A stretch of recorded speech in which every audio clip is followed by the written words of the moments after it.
Le journal à l'époque était à 20h15, donc à 20h, j'imprime Tes mes feuilles? textes. Voilà, j'enregistrais sur une clé USB pour que ça défile ensuite sur le prompteur.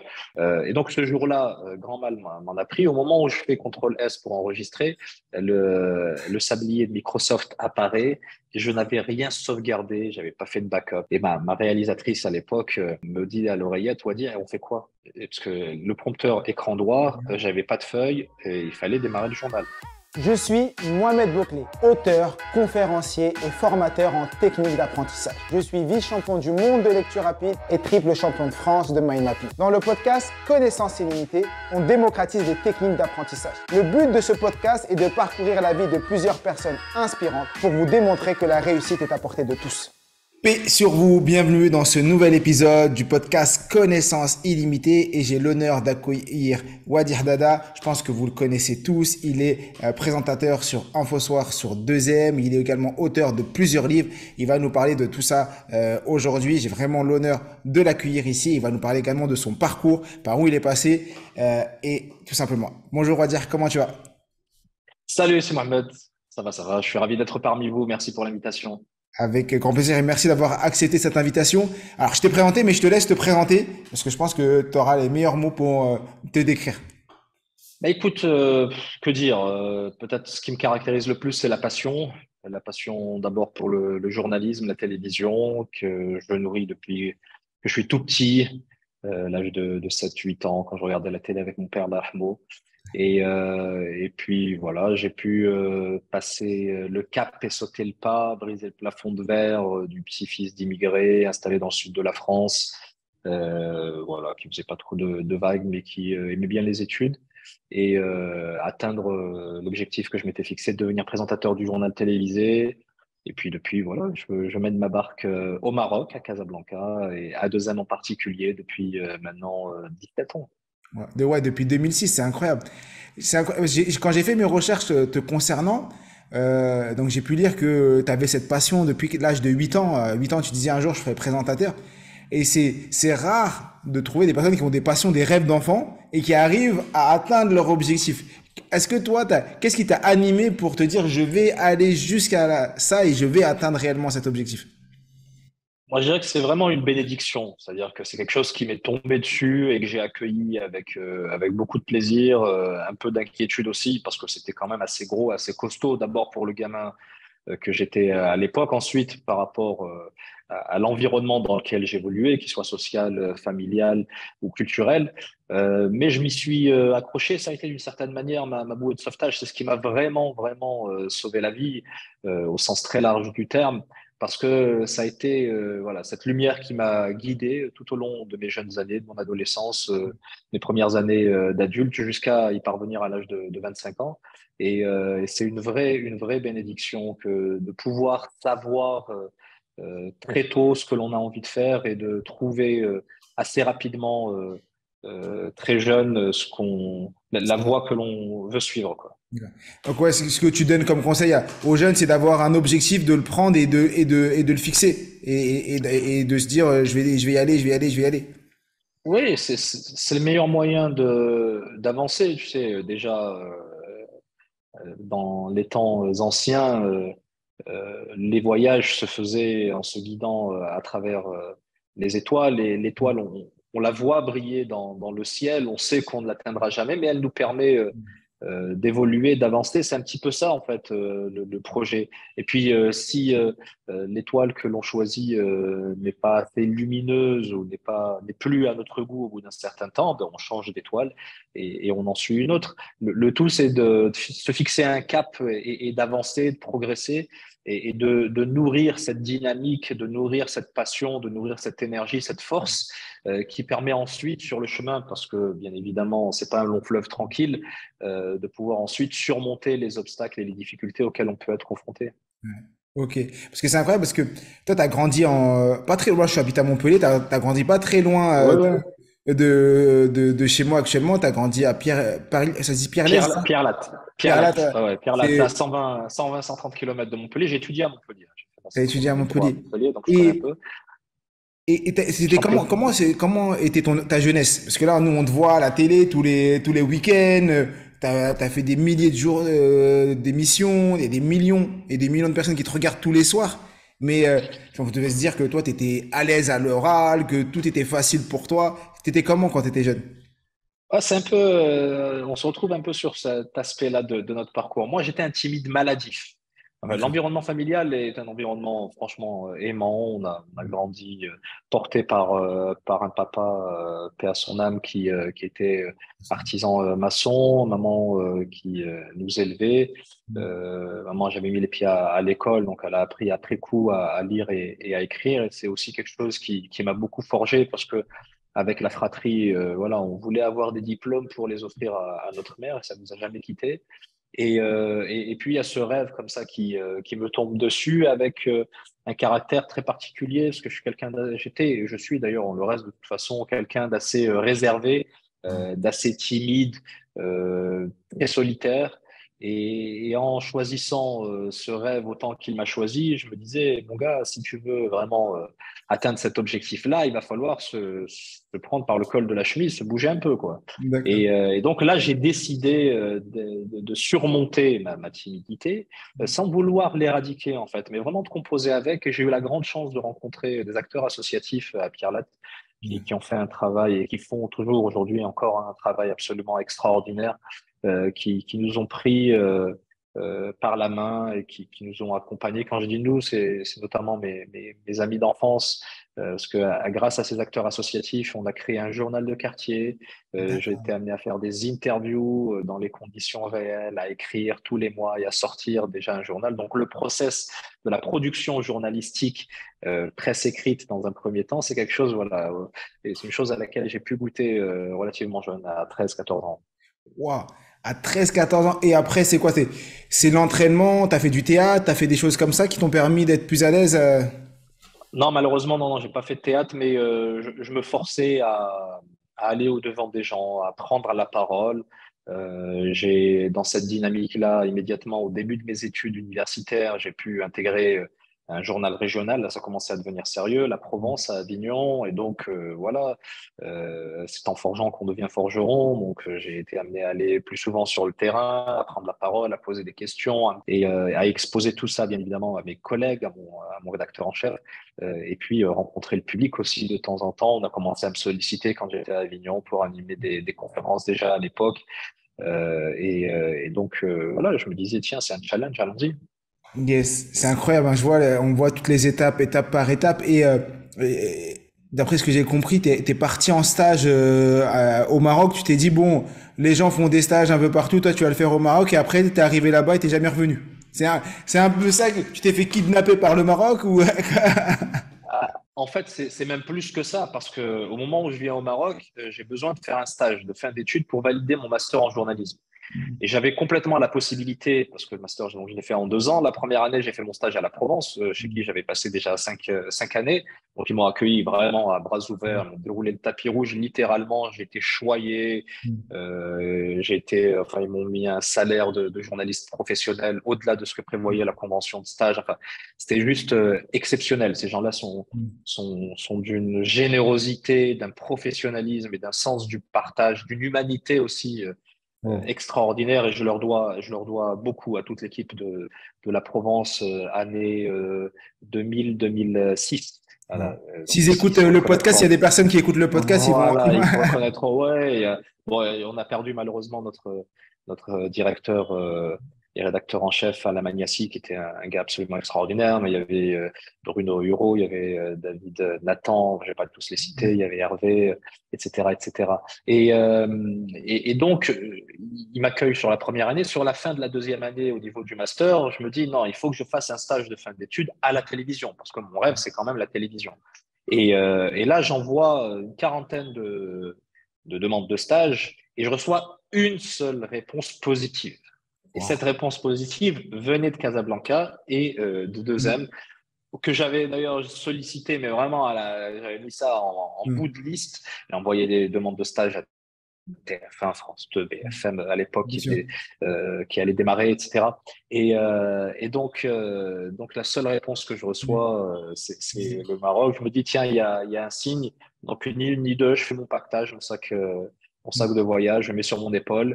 Et puis, voilà, je prends le bateau à 7, pas loin de Hmm. Montpellier, que les Marocains connaissent très Oui, bien. effectivement. Et voilà, et j'arrive à Tanger, 7 Tanger en 36 heures. Et l'aventure commence à ce moment-là. Donc, j'arrive en fait dans un contexte un peu difficile parce que le jour où je suis censé démarrer mon stage, je perds malheureusement mon petit frère. Voilà, il est emporté par une sale maladie. Et donc, le stage démarre dans un contexte absolument chaotique et dramatique. Donc, je reviens le lendemain à la chaîne pour leur dire voilà ce qui est arrivé. Ils me disent, écoute, Mais tu vas tu faire ce rentres, qu'il y a à faire. Donc, je suis allé, non, même pas, on l'a on est ramené au enterré Maroc. dans mon patelin au Maroc, voilà, Ok. près de Fès. Et donc, une semaine après, j'étais de retour à Casablanca dans cet état d'esprit assez compliqué. Et en fait, j'ai converti, si je peux m'exprimer ainsi, cette douleur et Hmm. cette peine en travail. Donc, je me suis vraiment Tu noyé t'es dans le travail. t'es réfugié dans le Euh, travail et tu t'es mis à voilà, exactement. 200% suite à ça. Exactement. En plus, bon, l'opportunité m'était donnée. Franchement, j'ai été accueilli à 2M par des gens. Là aussi, j'ai eu beaucoup de chance en fait au cours de mon parcours de rencontrer des gens absolument exceptionnels qui m'ont montré la voie, qui m'ont appris le métier, qui m'ont accompagné, qui m'ont conseillé, qui m'ont engueulé aussi parce qu'il le fallait. Et donc voilà, pendant ces mois de stage, on me repère un petit peu par-ci par-là parce que je carbure à 200 à l'heure sans que les gens sachent pourquoi. Je fais 3-4 reportages par jour parfois. Et puis, il y a à ce moment-là une présentatrice qui décide de prendre une année sabbatique et il y a besoin d'un présentateur ou d'une Incroyable. présentatrice. Et complètement, de manière inattendue, on me propose, la Wow. directrice de l'info de l'époque me propose de passer le casting avec deux personnes qui sont des anciens de la chaîne. Et donc, j'y vais sans me faire d'illusions, tu vois. Je me dis que c'est un bon exercice et puis que je prendrai la bande pour ensuite candidater Plus une tard. fois de retour en France. Parce que dans ma tête, moi, j'allais revenir, quoi, Hmm. après l'été. Et puis, contre toute attente, c'est moi qui suis retenu. Voilà. Donc, Wow. je C'était passe déjà le le casting. journal français en version Ouais, ouais, française? c'était pour moi, ouais, bien sûr. C'est le seul d'ailleurs que je suis en mesure de pouvoir présenter. Le journal en français, à l'époque, était à 20h45 et aujourd'hui, on passe à 20h hors Ramadan. Et donc, je suis arrivé au mois de mai dans les conditions que je t'ai racontées et je me retrouve au mois de septembre à présenter le journal télévisé. Waouh, c'est incroyable. Non mais parce que pourquoi c'est incroyable? Bah, les personnes qui écoutent le podcast déjà, ils vont se dire, regardez le chemin qu'il a parcouru et effectivement, mais il y a un truc que tu as dit tout à l'heure qui est juste incroyable. Tu as dit, je faisais 3 à 4 reportages par jour. Oui, Ça veut oui, dire entre quoi? ce que je tournais et ce que je livrais. Ouais. Non, mais moi, Grosso ce que modo, en fait, j'entends, Jean. Ouais, dis-moi. ouais, moi, ce que j'entends, c'est que tu étais un bosseur. Parce que effectivement, on peut se dire, oui, il a eu de la chance. Oui, il y a plein de choses qui se sont alignées. Et alhamdoulilah, c'était le destin. C'était le destin. Et nous, moi, je crois, dur comme fer, à ça. C'était ce qui était prédestiné. C'est notre destin. Pareil. Mais là, il y a aussi la détermination, le travail, le changement d'état d'esprit, les événements tragiques qui ont pu t'arriver. Et tu t'es dit, bah, moi, je vais reformuler ça de manière positive et je vais me donner à fond. Et, euh, et ça, c'est incroyable. Forcément, dans ce genre de situation, on n'a pas 36 solutions. C'est soit on sombre, soit on essaie de rebondir. Et là, en l'occurrence, la grande chance que j'ai, c'est que j'étais dans un univers qui me plaisait, dans lequel je voulais être, et qui me donnait cette possibilité-là, effectivement, de m'assommer par le travail, et donc d'une certaine manière, de convertir. Les mots sont toujours un peu maladroits dans ce genre de situation, de convertir cette peine en quelque chose de relativement positif. Et c'est vrai que bon, si j'avais été dans des conditions normales, j'aurais peut-être fait 2 reportages par jour en moyenne. Là, j'ai doublé la cadence parce que ben, voilà, je voulais d'abord travailler et puis j'avais besoin de me vider la tête. Et j'ai eu beaucoup de chance dans ce drame, c'est que voilà, je me suis retrouvé dans cette atmosphère-là au Maroc.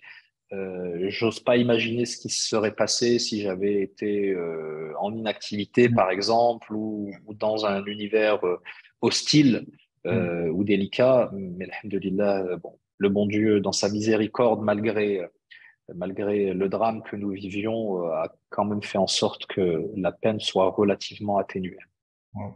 Incroyable. Merci pour ce témoignage. Et comment ça se passe? Parce que c'était en 2006.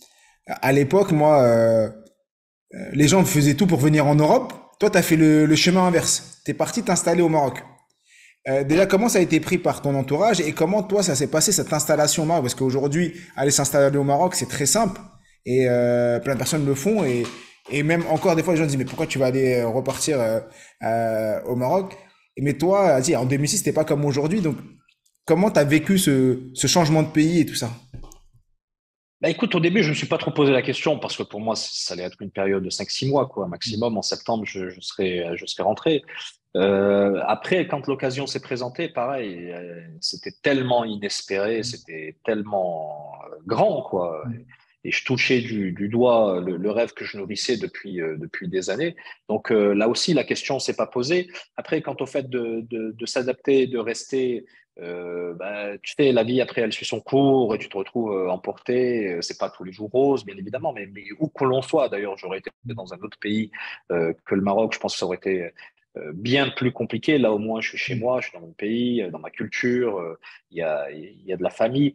Vu de France et vu de mes parents, bon, ils m'ont toujours fait confiance. La vérité, ils avaient un petit pincement au cœur parce qu'ils disaient, mais dans quelle aventure est-ce qu'il s'engage?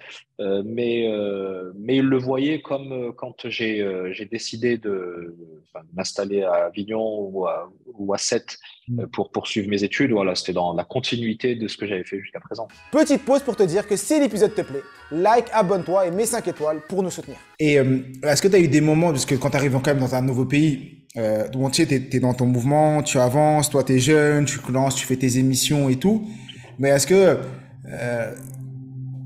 moi alors, c'est ce qu'on entend. Moi, je l'ai jamais vécu, donc je peux pas le savoir. On me dit souvent, ouais, les Marocains, tu les vois l'été, mais c'est pas les mêmes personnes l'hiver. Et le fonctionnement est pas forcément le même. Donc j'ai envie que ce serait bien que tu casses des mythes ou que tu nous dises. Non, en fait, il faut même prendre le sujet à l'inverse. C'est-à-dire que nous, en tant que fils d'immigrés, quand on vient au Maroc, on y vient d'abord à une période très particulière qui est l'été, c'est-à-dire que les gens sont en train de se reposer, c'est agréable, Ouais, c'est festif, il tu fait vois, beau, c'est et puis agréable, les gens. voilà, il fait beau, et nous aussi, on est dans cet état d'esprit-là, on rencontre la famille, on découvre, on bouge, on voyage, etc., etc. Donc forcément, quand tu sors de cette période-là et que tu rentres dans une période d'activité, de travail, ben, tu changes. D'abord, toi, en tant que Marocain du monde, tu te retrouves dans un environnement, dans une atmosphère que tu n'avais pas l'habitude de côtoyer et tu te retrouves à faire des choses que tu n'avais pas l'habitude de faire au Maroc. Donc, Bien sûr. forcément, il y a ce changement-là. Et tu vois les Marocains, la population, enfin nos concitoyens, de manière différente. C'est tout à fait logique. Et c'est la même chose que si tu allais à Ouais, Bali ou bien sûr. j'en sais rien moi, ou aux Seychelles Bah, tout simplement. l'été et que tu dois avoir une activité professionnelle ensuite tout le reste de l'année avec le froid, la pluie, les tempêtes, les tornades et compagnie, quoi. Ah non, mais c'est entièrement ça. Et même quand tu changes de ville, moi, j'habite à Montpellier, mais je venais souvent l'été parce que j'avais ma sœur qui était à Montpellier. L'été, pendant un mois où tu vas à la plage et tout, et après tu reviens en hiver, Palavas, moi qui habite juste à côté, j'y vais un peu l'hiver, parce qu'on aime bien marcher au bord de mer. Je te jure que Palavas, l'hiver, c'est pas le reste de la même chose que Ah ouais. juillet, août. Et donc, effectivement, là, après, c'est dans un autre contexte, mais c'est très bien de partager ça parce que je sais que les personnes qui nous écoutent, il y en a qui ont des objectifs, il y en a qui veulent partir, il y en a qui veulent voyager, il y en a qui veulent même partir au Maroc ou partir dans un autre pays ou à Dubaï ou ailleurs. Et ils se disent non, mais je peux pas. Et on le voit, toi, tu l'as fait à 25 ans et aujourd'hui, t'es super bien là-bas. Est-ce que tu aurais, j'ai plein d'autres questions à te poser, mais là, T'en j'y prie. pense, une anecdote à nous donner dans ta carrière tu dois en avoir des centaines, parce que moi, je suis passé, j'ai eu la chance d'être en direct avec toi, et je vois comment c'est cadré, comment c'est organisé, comment, tu passes en direct, tu vois, t'as quand même des millions de personnes qui te regardent.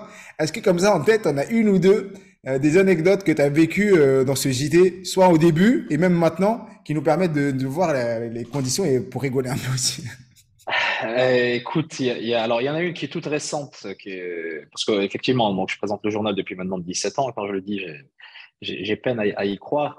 Et il s'en est passé des choses, T'es un énormément des de plus choses. Ce qu'il anciens, faut je pense. Tu savoir, dois c'est être que un des plus anciens de chez je Deuxième, hein. crois que je commence à devenir le plus ancien à l'antenne sur le journal. Je crois que je suis le plus ancien. Ouais. Ouais, je suis le plus ancien sur la présentation du journal télévisé, d'ailleurs, toutes langues confondues. Ce qui n'est pas forcément une très bonne chose pour moi. Mais Bah, ceci dit, ça veut dire qu'on vieillit. ouais, faut vieillir. Ceci dit, et récemment, donc, oui, j'ai présenté le journal depuis le début, et là, depuis 2 ans et demi, on est sur cette nouvelle formule dans laquelle j'ai eu l'immense plaisir de te recevoir. Et donc, il y a quelque temps, je recevais un chanteur. Et ce chanteur donc, s'installe là où tu t'es installé, et il se trouve que avant de s'installer, il y a un opérateur du son qui lui accroche les micros. D'ailleurs, c'est ce que tu as vécu. Sauf que là, le gars s'est installé, mais on avait oublié de lui accrocher les micros.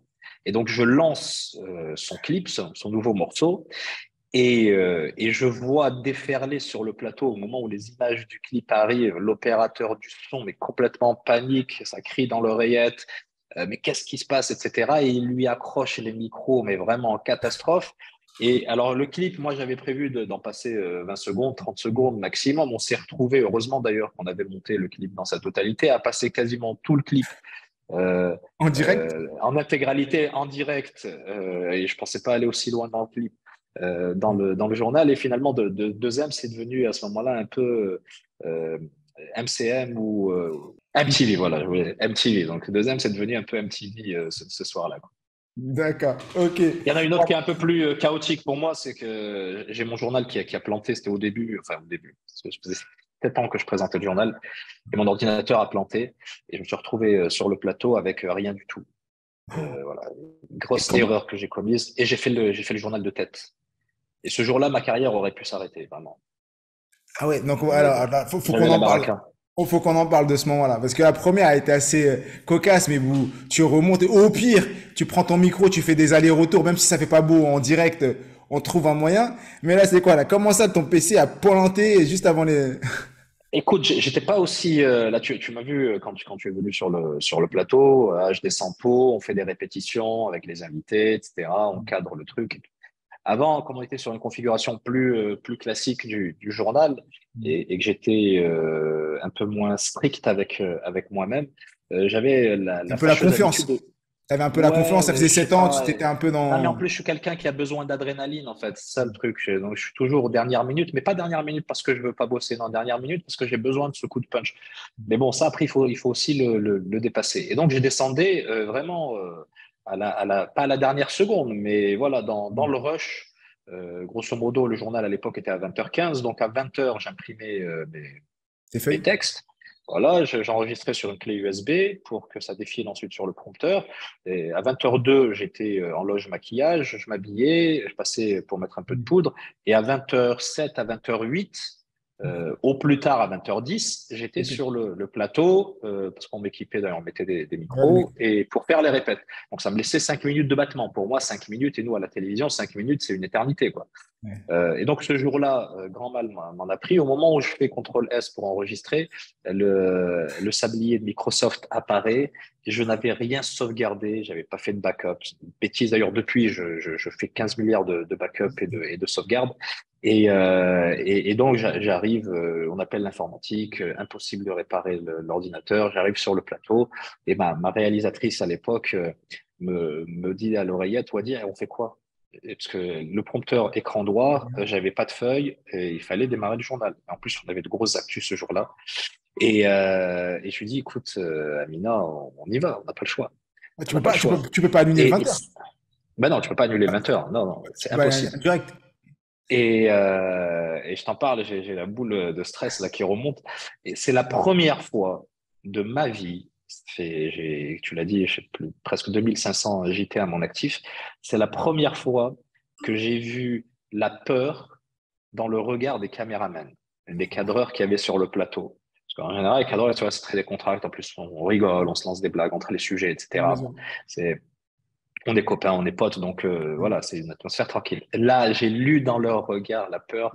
Ils Et, ont dit, mais et qu'est-ce qui va nous faire moi, Wadia? qu'est-ce qui va se passer? Tout le monde attendait. Il a rien. Comment? Qu'est-ce qui va se passer? Alhamdoulilah, grâce à Dieu, bah, j'ai commencé par les titres de tête, le premier lancement de tête, le deuxième, etc. Jusqu'au dernier tiers du journal, on m'a amené le prompteur. Ça a été un petit soulagement, ça m'a permis de souffler un petit peu. Et en sortant directement, j'ai appelé ma mère. Je lui ai dit, t'as regardé le journal? Elle me dit, ouais. J'ai dit, t'as remarqué quelque chose qui allait pas peut-être ou autre? Elle me dit, non, non, ça va, c'est bien passé. Je dis, bon, déjà, j'ai passé le test de la maman. J'attends maintenant s'il y a des choses qui C'est le vont arriver, ça management va arriver au-dessus. du top management. Alhamdoulilah, c'est passé tranquille, mais c'est un truc à ne jamais refaire ou à ne jamais faire déjà. À ne jamais faire, mais est-ce que depuis ce jour-là, tu es beaucoup plus serein? Quand je dis serein, ça veut dire tu te dis, j'ai vécu ça, je sais que je peux le faire. Bon, tu fais Non, tout non, pour pas non, que ça se non, reproduise, je veux pas. Ouais, ouais, non, mais mais non, non, non, je refuse. Moi, tu sais, malgré le côté un peu dernière minute, d'ailleurs, je me faisais souvent engueuler pour ça, parce que j'arrivais, enfin, dernière minute, tout est relatif, oui, parce que bon, il m'est arrivé des fois d'arriver à 20-30 secondes sur le plateau parce qu'on avait des actus qui étaient tombés, d'accord. et que c'était voilà qu'il fallait être dans le rush. Et puis ça fait partie du métier parce qu'on est en live, on parle d'actu, etc. Mais il faut pas que ça soit systématique. Donc moi, quand j'arrivais, c'était voilà 4-5 minutes avant le direct. Pour moi, c'était largement suffisant parce qu'on faisait la mécanique des titres, puis c'est tout. S'il y avait un duplex, on faisait la répète. Mais j'ai aucune envie. Moi, j'ai toujours besoin que les choses soient bien cadrées, calées, etc. S'il y a des imprévus, mon métier et mon expérience me permettent d'y faire face. Je peux le gérer, tu vois. Mais il faut pas que ce soit et que ça devienne quelque chose de systématique, sinon ça n'a plus de sens, quoi. Ouais, je comprends. Là, tu parles de toi. Est-ce que tu as déjà eu un cas particulier avec un invité qui... Parce que passer devant 2, 3 millions de personnes, il y en a qui le vivent bien et il y en a, ça doit être une histoire. Comment tu vis et tu dégages ça par rapport à l'invité pour qu'il puisse être à l'aise et se dire tout va bien se passer et est-ce que tu as une anecdote aussi Alors, ouais, écoute, avant la nouvelle formule, on recevait relativement peu d'invités et les invités que l'on recevait, c'était des gens qui avaient l'habitude, quoi, tu vois, Bien sûr. qui étaient capés pour être sur le plateau. De temps en temps, il y avait quelques petits coups de stress ou autre, mais rien de méchant. Et moi, je veille toujours à mettre à l'aise mes invités. Sur cette nouvelle formule, effectivement, on reçoit beaucoup de personnes qui n'ont pas forcément l'habitude et qui sont amenés de par leur expertise, de par leur parcours, à venir témoigner sur le plateau et à nous raconter leur point de vue. Et je veille toujours, parce que c'est un travail en amont, tu vois, à mettre les invités à l'aise, à les briefer, à les coacher, même s'il y a besoin. Je me souviens, alors récemment, j'ai eu une médecin qui intervenait dans le cadre de ma rubrique santé le samedi et qui, sur le plateau, a perdu tous ses moyens alors qu'on a parlé plusieurs fois pendant la semaine au téléphone. Elle a perdu ses moyens et là, bon, j'ai compris ce qui se passait, que c'était vraiment une grosse adrénaline, une grosse montée d'adrénaline, beaucoup de stress. Et donc, je lui dis, écoute, et comme là, en revanche, l'erreur que je fais pas, c'est que je descends, j'évite d'être en retard, donc je descends vraiment très tôt, une demi-heure avant pour faire les répètes, etc. Et donc, on a refait l'entretien pour de faux, comme on dit. Voilà, je lui dis, voilà, tu sais, là où elle calait, je lui ai trouvé les mots, les formulations, je l'ai mise à l'aise, elle a retrouvé sa sérénité. Et en direct, là aussi, tout le monde attendait de voir ce qui allait se passer, parce qu'ils ont vu ce qui était survenu pendant la répétition. Et puis finalement, les choses sont très bien passées, quoi. Wow. Tu sais quoi, je vais te dire, je vais te révéler un truc. J'en ai fait pas mal des plateaux là avec la sortie du livre. Et mon passage sur deuxième, c'était le passage. J'ai l'impression que j'étais même pas passé à la télé. Ça s'est tellement bien passé. Quand je dis ça, ça veut dire que j'avais l'impression d'avoir une discussion comme on en a maintenant, Ah ouais, absolument. C'est le but, en fait. en mode on est là, on discute. J'étais tellement serein, je me suis dit ouais c'est bon, ça va bien se passer et je suis parti en mode effectivement, t'as réussi à me mettre. Je sais pas comment ça s'est passé. J'en ai fait pas mal et même là encore quand j'y vais, des fois avant j'ai un peu la boule, je respire, je ma cohérence cardiaque, je me dis comment ça va se passer. Bon, j'ai fait mes exercices de respiration comme d'habitude, mais c'est passé comme ça, tu vois. Je me suis dit waouh, je suis ressorti, je me suis dit mais c'est vrai que je viens de passer devant 4 millions de personnes là, j'ai pas compris.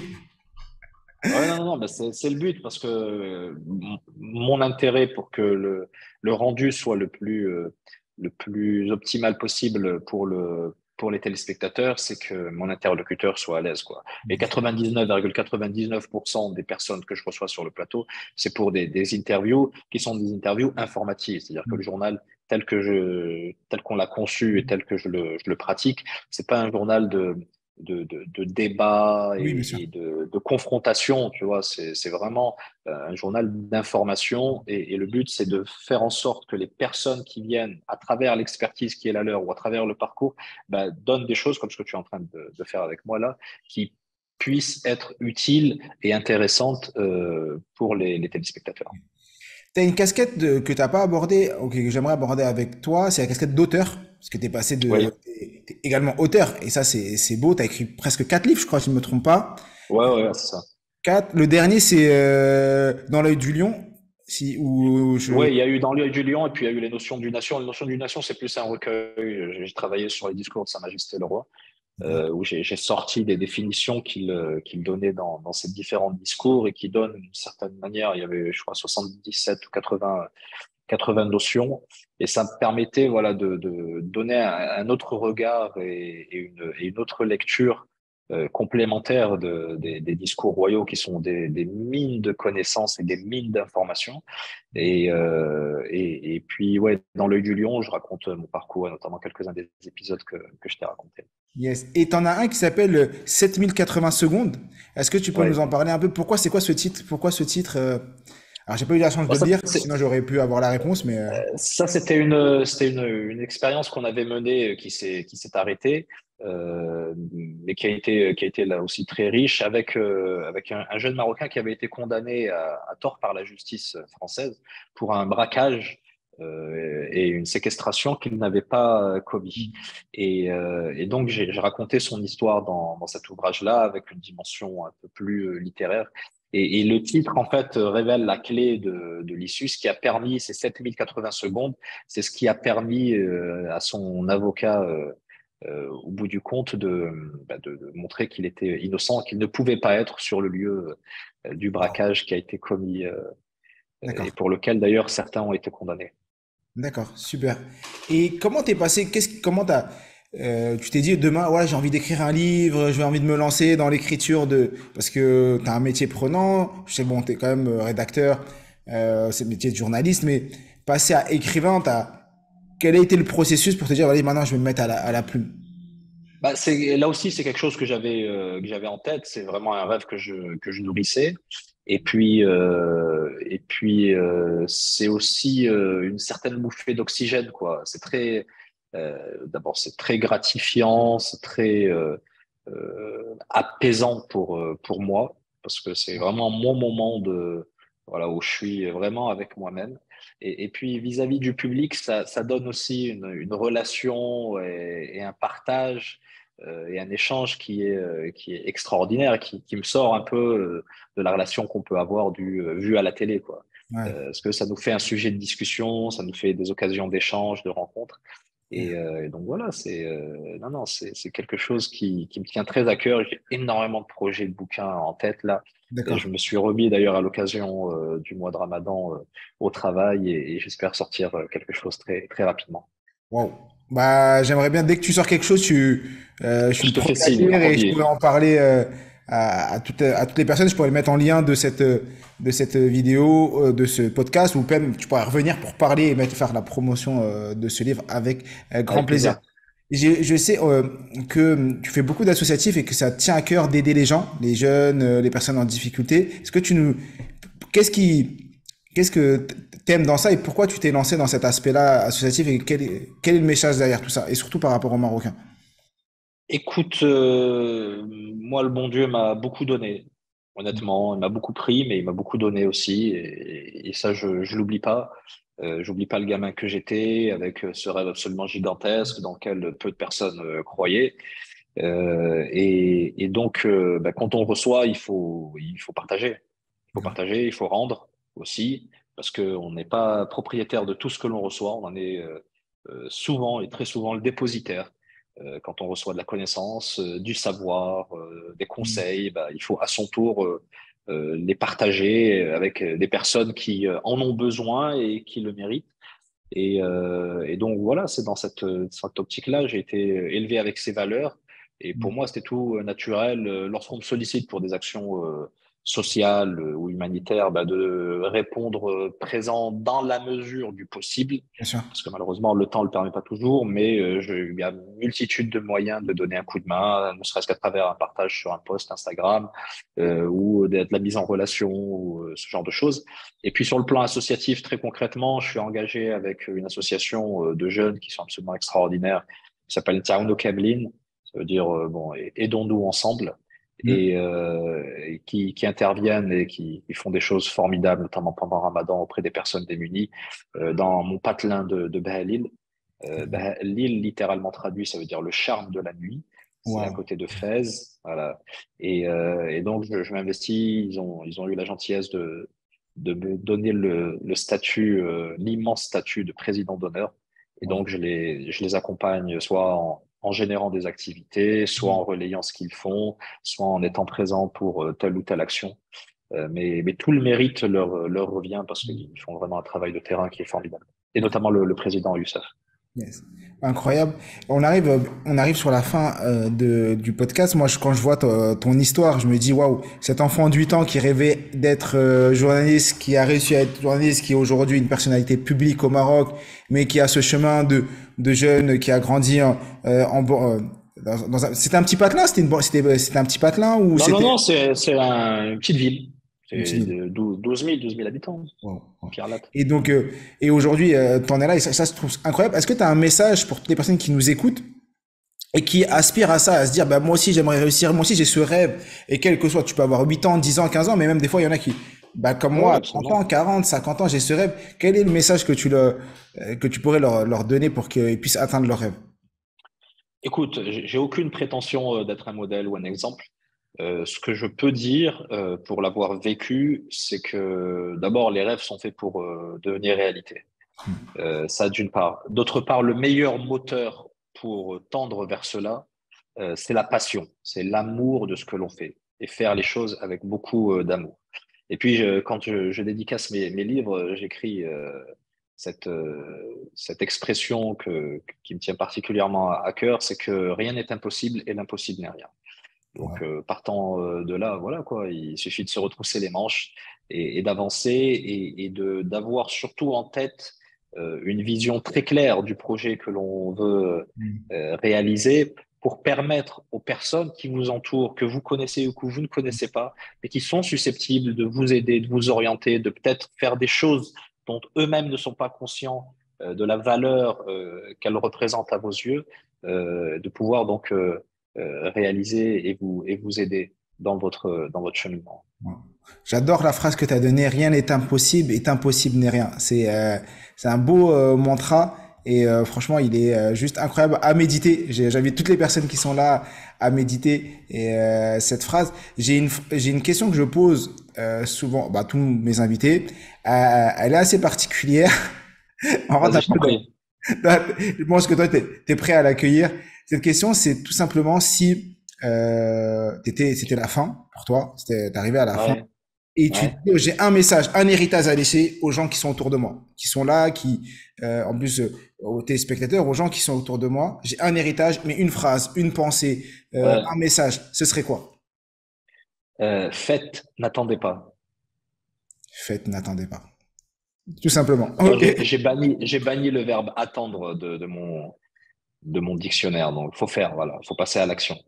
Ouais, faites, n'attendez pas. Waouh, On aura incroyable. tout, on aura tout le temps d'attendre ensuite quand ce sera la fin.